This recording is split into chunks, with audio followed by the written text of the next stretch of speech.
un terremoto alla vigilia della chiusura dell'offerta. Popolare di Vicenza e Veneto Banca sono ormai attorno ai 2/3 del percorso previsto dalle rispettive offerte di transazione verso i soci azzerati dal crollo delle azioni, ma il rischio legale per i due istituti del Nord-Est cresce ancora. Il Tribunale Civile di Verona ha infatti condannato Popolare e Vicenza a indennizzare per intero 40.000 euro una piccola socia a cui sarebbero stati venduti pacchetti di azioni illiquide in violazione alle regole della MiFID, cioè del suo profilo di rischio. In sostanza la banca non ne aveva spiegato i rischi al momento dell'acquisto. Una sentenza che ora con ogni probabilità convincerà molti a non accettare l'offerta di transazione nella speranza di rivedere, tramite azioni legali, tutti i soldi persi. Può aprire una strada anche se non è da noi quella preferita, perché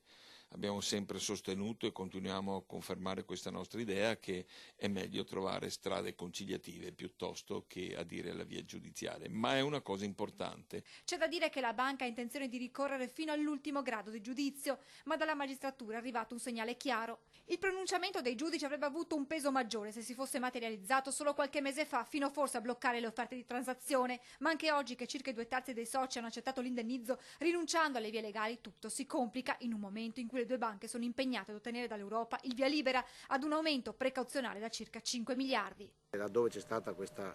mancata informazione è giusto che ci sia un percorso di risarcimento per vie legali.